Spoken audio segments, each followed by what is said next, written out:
Presentamos Vertiente de Opinión, un programa producido por el periodista Mario Emilio Pérez. Saludos amigos de Vertiente de Opinión. Nos da mucha satisfacción tener hoy como invitado a un destacado jurista que yo fui alumno de él, pero cuando yo era alumno de él, yo le llevaba como 10 años a él. Así que era una de las pocas ocasiones en que el profesor es más joven que el alumno. Pues yo me gradué, hice una investidura geriátrica, porque ya terminé la carrera por vergüenza, porque yo no tengo ni personalidad ni carácter para ser abogado. A mí no me gusta ni discutir.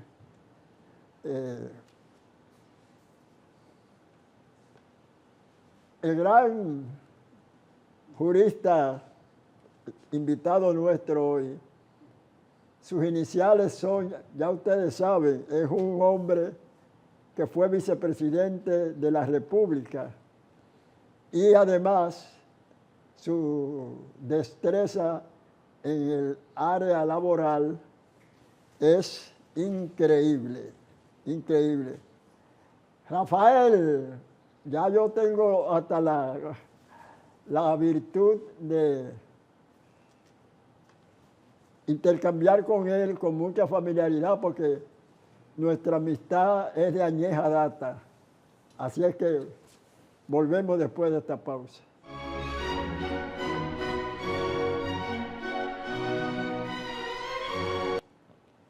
Continuamos dialogando con este modesto, talentoso y capacitado jurista que entre los cargos públicos que ocupó fue el de la vicepresidencia de la República en la segunda gestión de... No, en las dos gestiones, de 2004 al 2008 y del 2008 al 2012. Ah, bueno.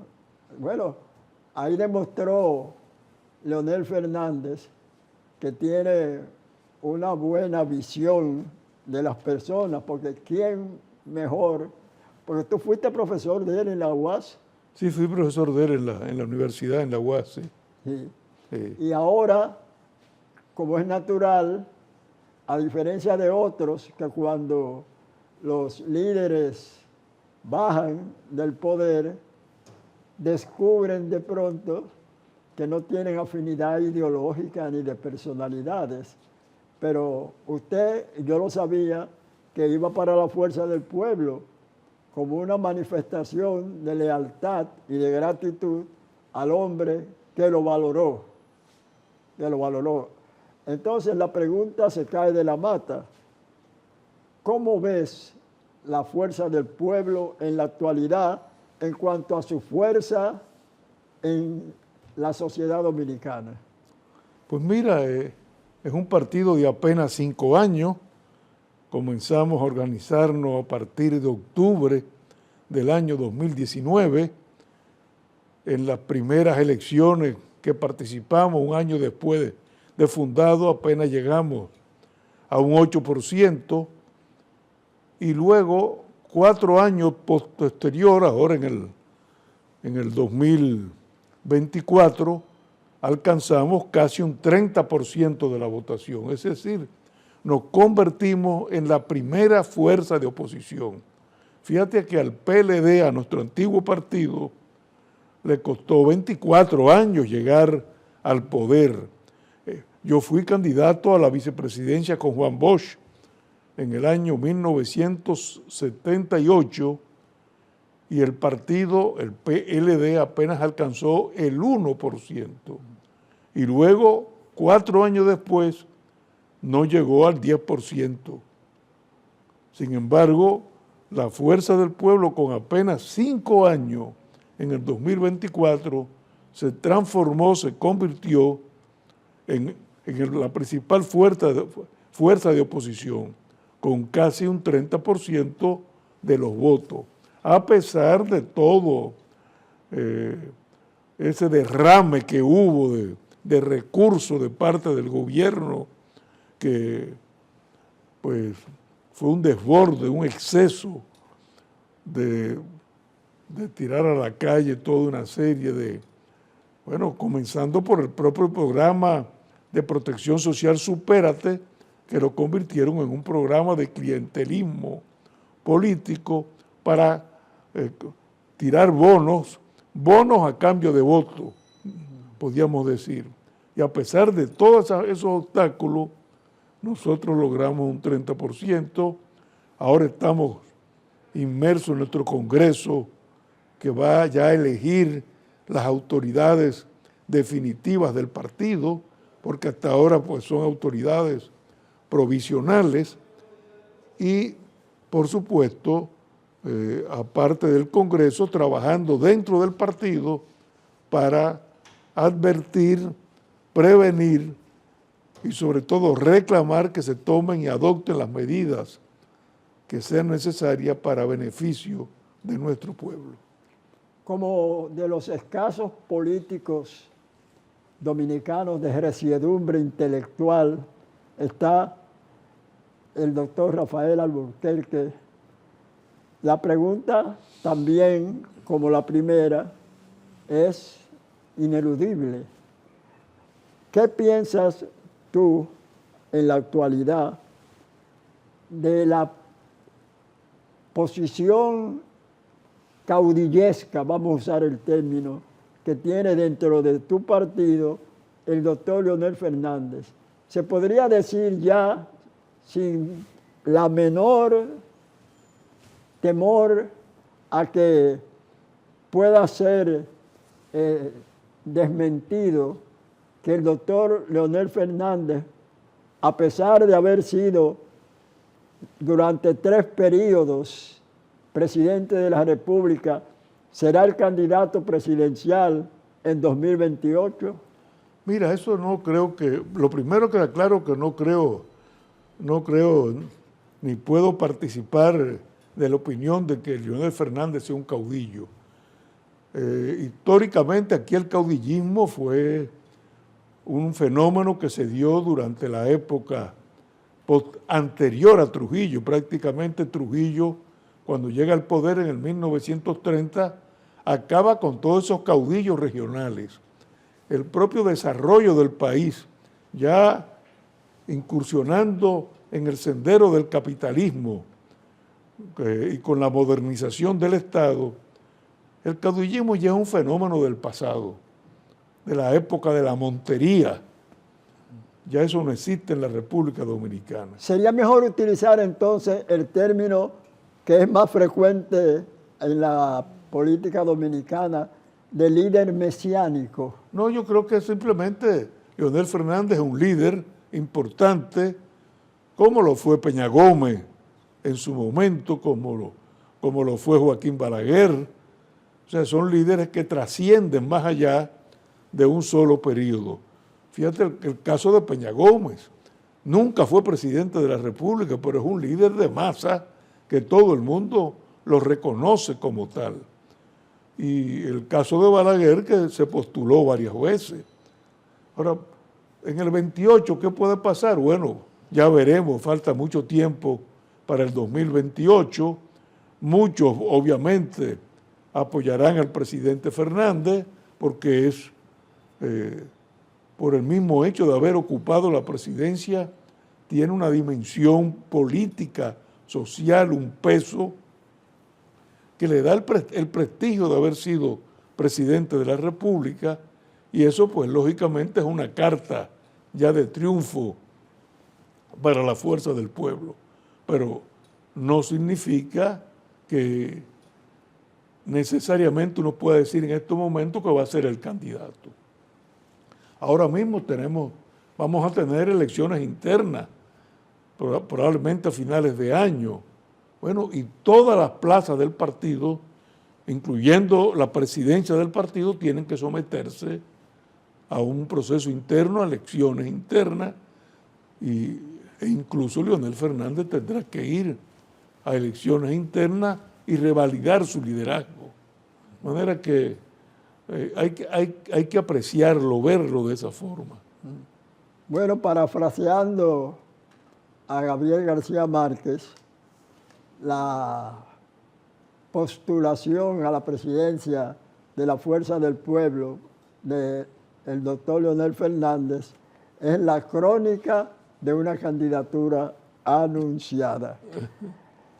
En su condición, doctor Alburquerque, de experto jurista, especialista fundamentalmente en el área laboral, ¿qué piensa de la reforma constitucional que el presidente Luis Abinader ha puesto ya en evidencia su adhesión a ella, y el Congreso, donde el Partido Revolucionario Moderno tiene una mayoría abrumadora, ya está aprobando esa reforma?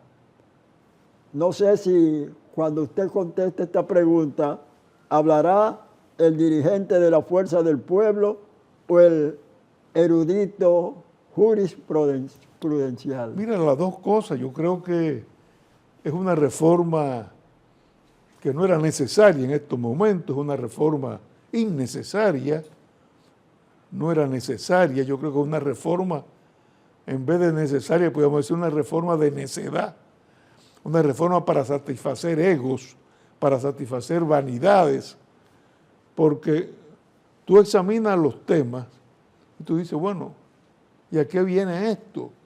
Un ministerio público independiente. Bueno, si es independiente desde el año 2010, lo insistimos muchísimo en la Fuerza del Pueblo, pero la independencia está consagrada del 2010. Y en el proyecto que introduce Abinader, el presidente Abinader ya lo reconoce, dice, no es una reforma para fortalecer la autonomía y la independencia del Ministerio Público. Ah, bueno, ya no es por la independencia, es para fortalecer. Pero uno se pregunta, ¿y cuál es el fortalecimiento? Ah, para que el presidente de la República no designe el Procurador General de la República. Bueno, ¿y qué es lo que proponen?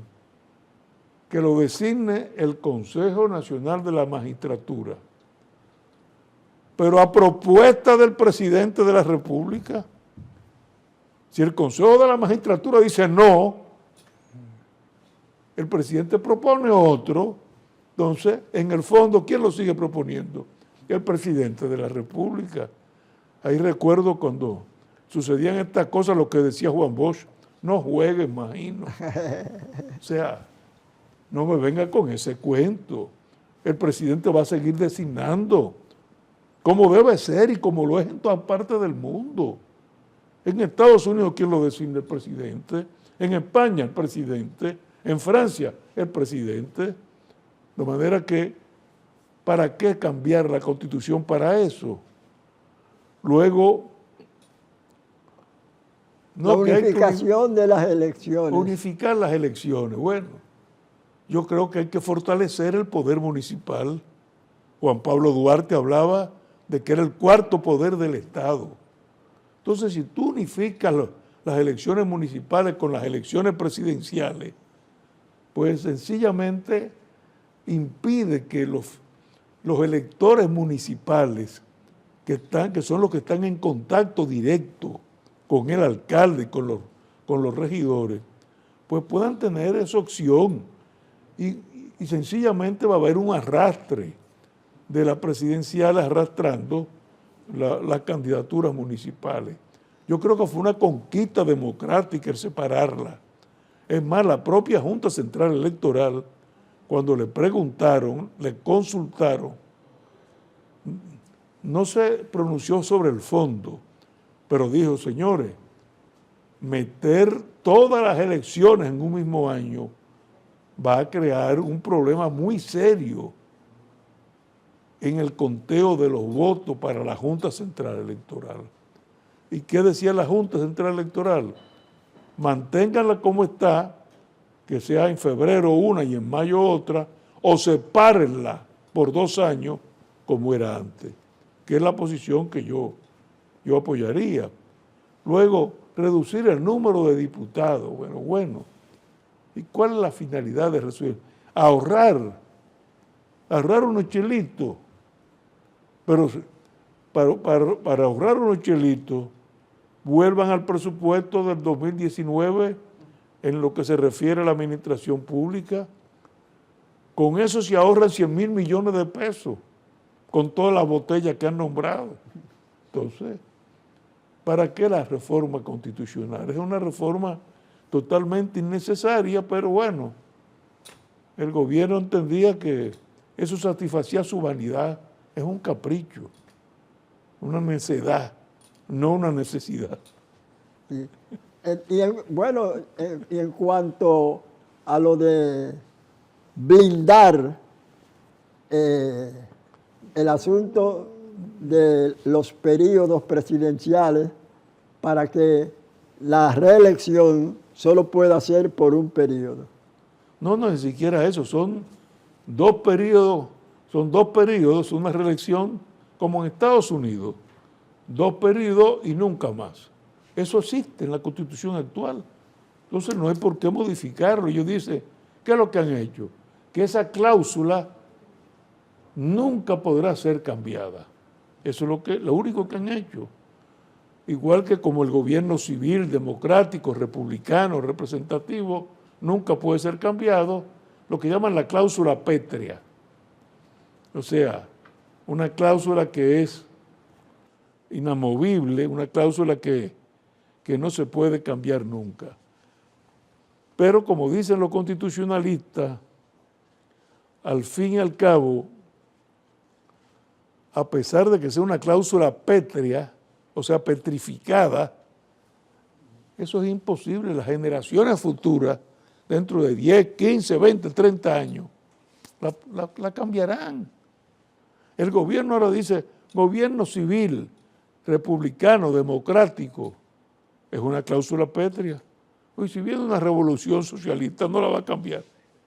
Entonces, la cláusula pétrea no son más que un mito en el derecho constitucional.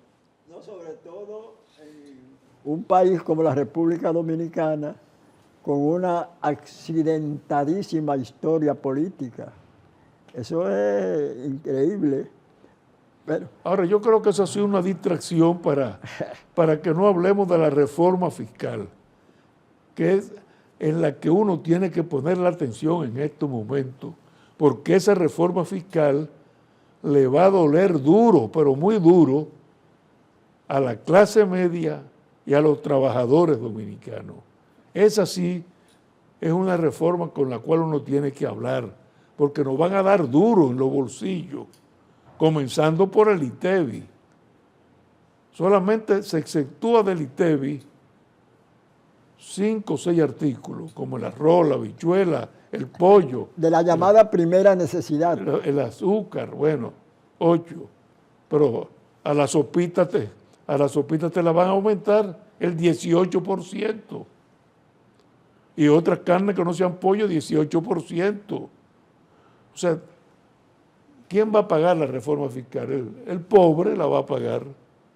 Entonces, lamentablemente, de esa reforma no se habla y hay que comenzar a hablar ya, porque va a ser difícil, o sea, va a haber un encarecimiento de la vida, sobre todo para la clase media y para, bueno, esa clase media se defendía comprando en Amazon $40, $50, ya eso se acabó ahora, hay un impuesto ahora, va a haber, te va a tener que pagar impuestos por eso, de manera que va a ser duro para la clase media y ni qué decir para los pobres.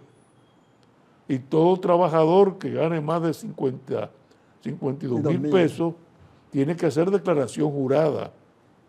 A los profesionales que le cobran un 10%, le aumentaron un 15%. Y el impuesto de propiedad, que estaba toda propiedad hasta los 9 millones de pesos estaba exento, lo bajaron a 5 millones. De ahí para arriba tienes que pagar un 1% del valor de tu propiedad. Como decía un jubilado ya de cierta edad, que vi hoy en la prensa, decía, bueno, yo compré una casa en Los Prados cuando tenía 20 años, ahora tengo más de 80. Me costó 10,000 pesos en aquella época, pero la casa fue aumentando de valor. Dice, ahora voy a tener que pagar el impuesto a la propiedad inmobiliaria, ¿y cómo lo pago?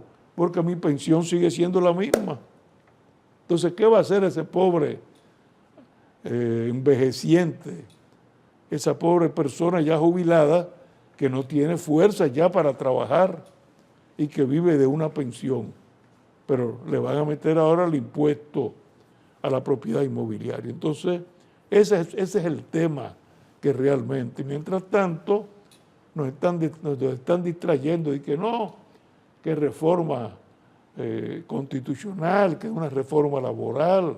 No, vamos a la reforma fiscal, a discutirla y examinarla. Sí. Usted, que al igual que yo, en los duros años del régimen semidemocrático de Joaquín Balaguer, vamos a usar el término. Los 12 años. Sí, fuimos de izquierda. La pregunta que le voy a formular, me imagino que pese a que usted es dirigente del partido que más agresiva oposición ha mostrado al gobierno de Luis Abinader, estará de acuerdo en cuanto a uno de los postulados de la reforma, es de que deben ser eliminadas las liberaciones, las exenciones fiscales de los empresarios, porque el presidente Abinader, muy certeramente desde mi óptica, ha dicho, bueno, a los empresarios se les liberó de impuestos porque ellos, cuando iniciaban sus empresas, decían, todavía no tenemos en estos primeros años beneficios, son de ir poco a poco promocionando el negocio para obtener esos beneficios, pero 20 años después siguen sin pagar impuestos. Entonces la pregunta al ex político de izquierda de los años duros del balaguerato, ¿qué opina? Mira, yo creo que efectivamente las exenciones que se disponen tienen que ser excepciones que con el tiempo se vayan reduciendo hasta ser eliminadas, obviamente, porque es un estímulo para que ese sector de la economía arranque. En eso estoy totalmente de acuerdo. Como condeno el que quiten la exención a la ley de cine, porque esa es una industria que recién comienza ahora en República Dominicana. Apenas tenía desde el gobierno de Leonel Fernández que le estableció. O sea, 2 periodos de gobierno, 16 años. Bueno, y de repente quitan las exenciones. O sea, hay que esperar que se desarrolle esa industria para poder entonces disminuirlo hasta suprimirlo. Bueno, pues lo mismo sucede con respecto a las otras exenciones que evidentemente tienen que ser limitadas hasta ser suprimidas completamente. Bien, después de esta primera pausa que hicimos para dialogar con este distinguido jurista dominicano, líder político y ex vicepresidente de la República, el doctor Rafael Alburquerque Castro, pues vamos a la segunda pausa de este programa.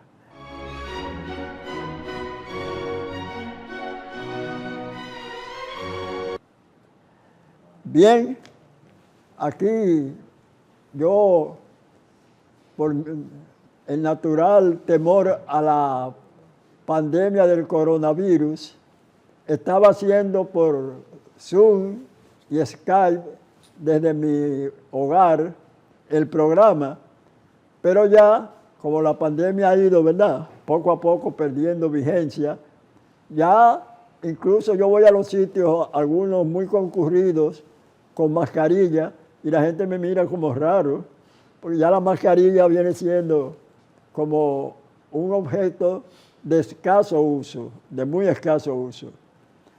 Doctor, vamos a ver cómo ve usted, por ejemplo, la gestión del presidente Luis Abinader y, por ende, de su partido oficialista Revolucionario Moderno. Pues mira, yo creo que lamentablemente para el país se le ha ido todo el tiempo, los primeros 4 años se le han ido en anuncios de obras que todavía estamos esperando, que todavía estamos aguardando en el pueblo dominicano.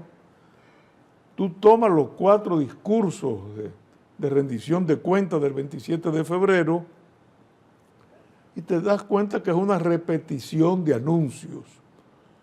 Uno de los primeros anuncios fue la famosa carretera del Ámbar, que iba a conectar directamente Santiago, Puerto Plata. Bueno, todavía no se ha dado el primer Picasso de la carretera del Ámbar. Y así la extensión de la UAS, de la Universidad Autónoma de Santo Domingo, en la zona este, fue de los primeros anuncios. Todavía yo creo que ni siquiera ha comenzado.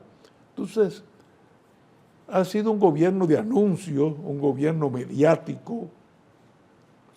No hay duda, y eso hay que reconocerlo, que es un gobierno de muy buena propaganda en los medios de comunicación, de una comunicación permanente también en las redes sociales.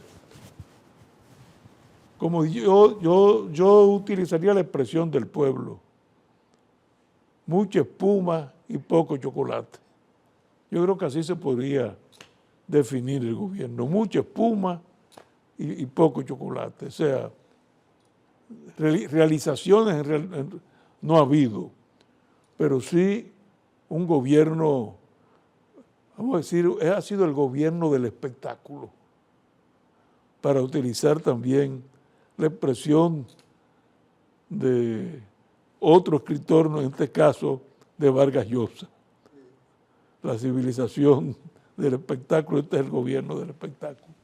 ¿Y por qué, si usted considera que ha sido un gobierno ineficiente, obtuvo de forma impactante y, claro, esperada la reelección? Por lo que te digo, ha sido un gobierno de muy buena comunicación pública, se creó muchas expectativas, y luego, sobre todo, por la propia situación de pobreza del pueblo dominicano, pues comprando votos, comprando cédulas, comprando votos, cambiando bonos por votos.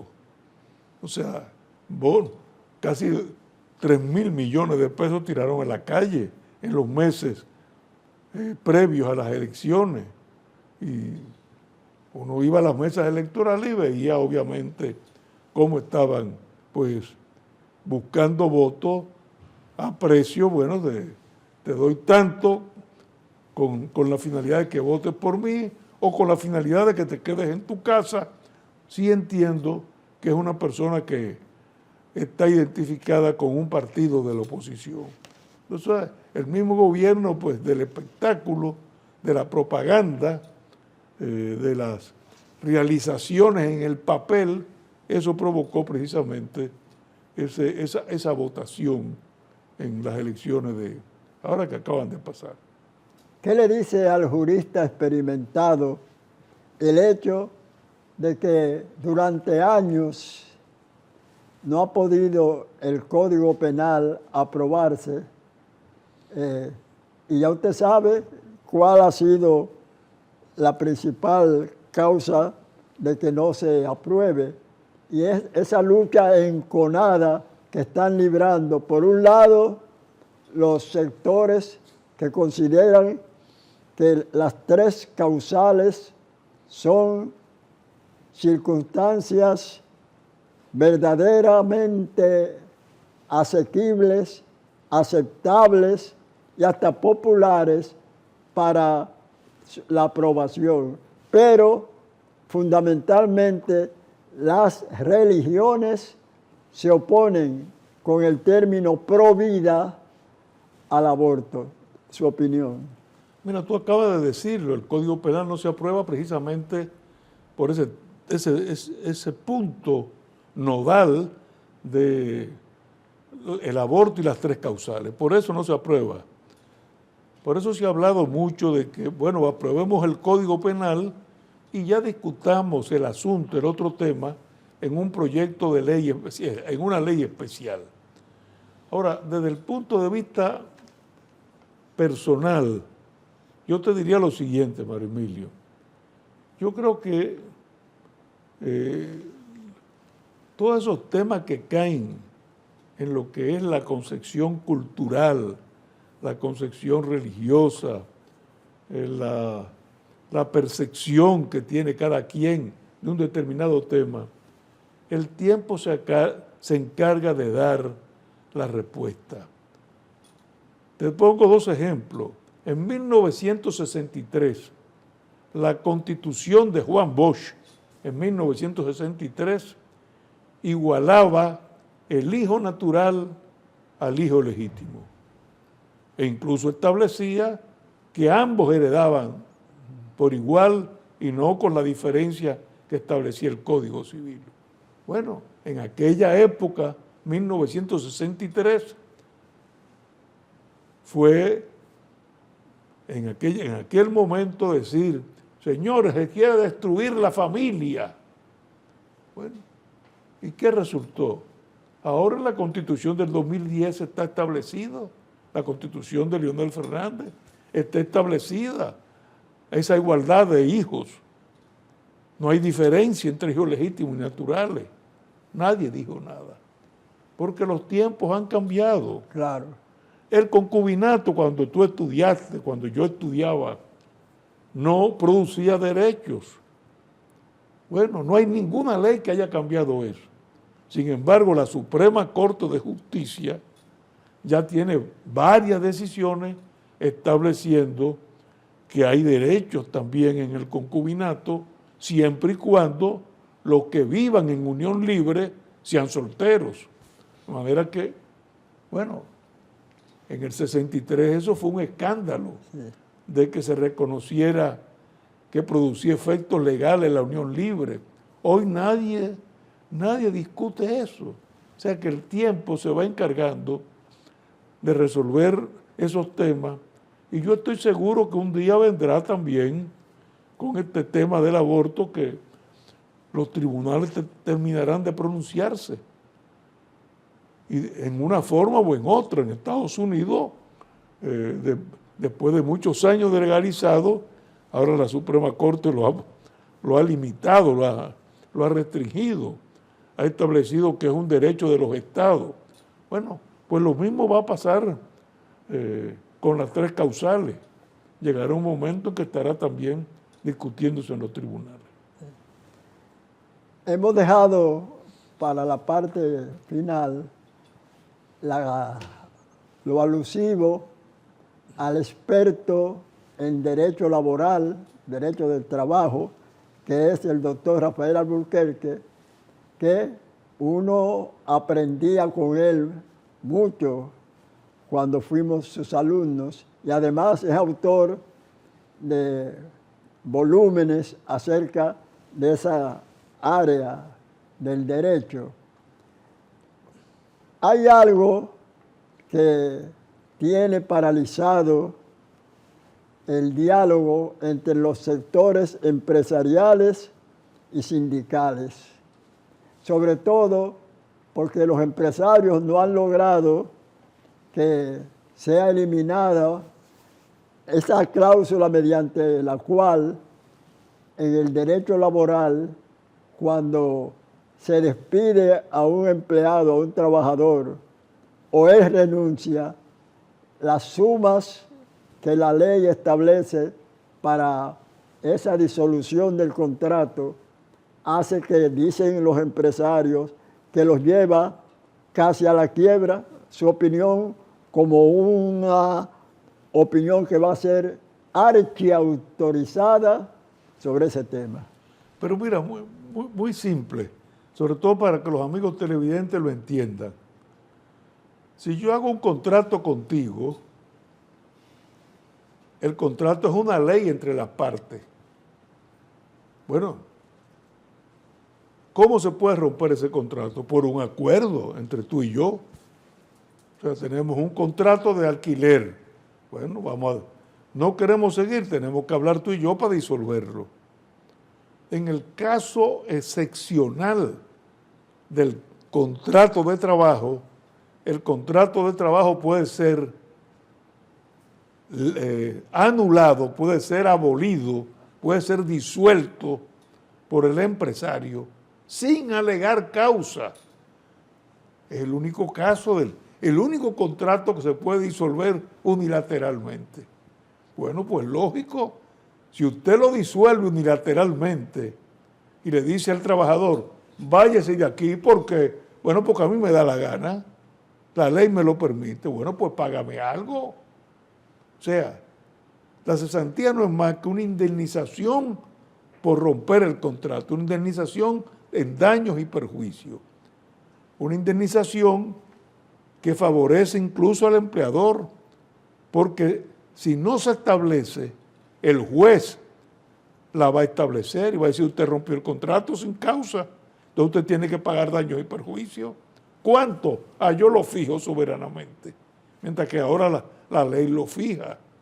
¿Y usted cree que es justa esa ley? Porque, totalmente porque justa. yo, que claro, que al igual que usted, fui un hombre de la izquierda y todavía le quedan a uno vestigios de esa ideología. Sin embargo, a pesar de eso, a veces escucho a empresarios hablar, sobre todo pequeños empresarios, que han dicho que son demasiado altos y que mientras más largo es el contrato, más alto es la cesantía, el pago de la cesantía. Mira, la cesantía se paga si tú rompes el contrato. Si tú no lo rompes, no hay que pagar. Y además, si tú sigues trabajando y el empresario no rompe el contrato y tú llegas a la edad de jubilación a los 60 años y recibes una pensión del sistema de seguridad social, tampoco pagas cesantía. Porque si tú sales de la empresa con una pensión, no hay cesantía. La ley le excluye, de manera que solamente se paga cuando el empresario toma la iniciativa de romper el contrato sin alegar causa. Y si el empresario toma la iniciativa porque el trabajador cometió una falta y esa falta se prueba, tampoco paga cesantía. De manera que solamente se paga la cesantía cuando usted rompe el contrato sin fundamento, sin causa alguna. Entonces, yo sé que puede ser una carga, pero es una carga sobre todo porque no se descuenta ese pasivo laboral que está en los libros cada año. Yo debía haber pagado, pero no pagué.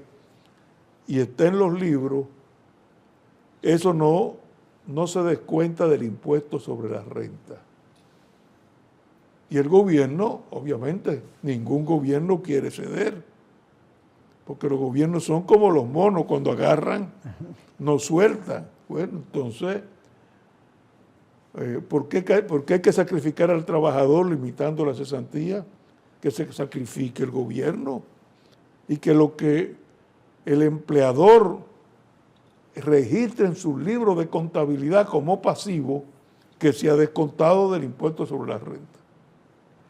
Y ahí no habría problema. Pero hay que romper la soga por lo más delgado. Ese es el problema.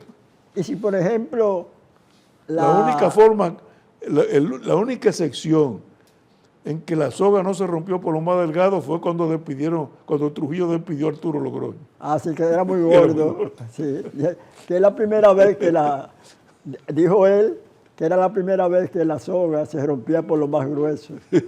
Sí, pero fíjese, y si ese despido del empresario al empleado se debe a ineficiencia o mala conducta del empleado. Se puede despedir y ahí no hay que pagar nada. Ahora, eso tiene que comprobarlo un juez. No es que tú lo inventes. Mire, este trabajador no viene a tiempo, este trabajador falta. La ley lo dice muy claro. Si usted falta, por ejemplo, 2 veces al mes sin causa justificada, usted pierde el trabajo, lo despiden y el empleador no tiene que pagar nada. Si usted es negligente o hace mal su trabajo, usted lo pueden despedir por ineficacia. Bueno, entonces usted se va y no hay que pagar nada. Usted le roba a la empresa, no hay que pagar nada. Usted le daña una maquinaria, lo despide, pues no hay que pagar nada. Solamente se paga cuando usted lo desahucia, es decir, rompe el contrato sin alegar causa. Es un privilegio que se le ha conseguido al empleador. Y curioso, ese privilegio lo establecieron los franceses en favor de los trabajadores. Y después entonces, bueno, pasó a los empresarios.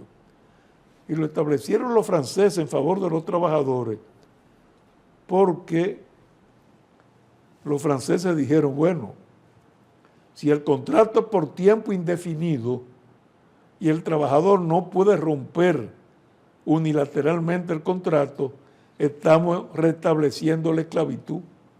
Porque si el trabajador no se puede ir unilateralmente, se está restableciendo la esclavitud. Y por eso lo establecieron desde 1789, antes de que existiera la legislación laboral, ya se otorgó al trabajador el derecho de irse de la empresa sin causa alguna. Tú sabes que que he leído mucho sobre historia, pero no he escrito nada alusivo a la historia dominicana, ni siquiera un artículo. Pero hay 2 cosas que siempre como que me han chocado. Por el Tratado de Basilea, tú recordarás que España cedió a Francia la parte occidental de la isla de Santo Domingo y los bucaneros y filibusteros, o sea, delincuentes marítimos que se establecieron ahí, fueron llevando esclavos africanos que con el tiempo se independizaron en una lucha cruenta de ese dominio de Francia. Y es una exclamación de un programa sobre historia dominicana, narrado con escenas por la radio, en esa época la llamada Voz Dominicana, que decían, cosas del tiempo son y no de España.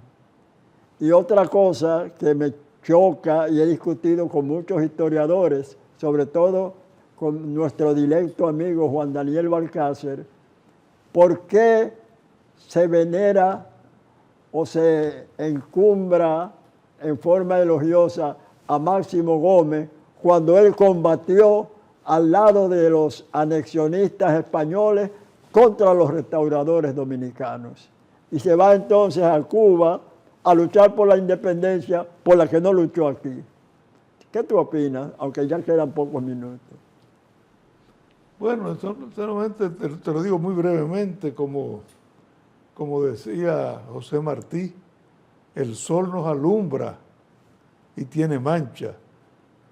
Los mal agradecidos solamente ven las manchas, los agradecidos pues ven la luz. Entonces, bueno, Máximo Gómez tuvo esos problemas y después fue el libertador de Cuba. Mamá me decía, candil de la calle y oscuridad de su casa. Exactamente. Me decía mamá.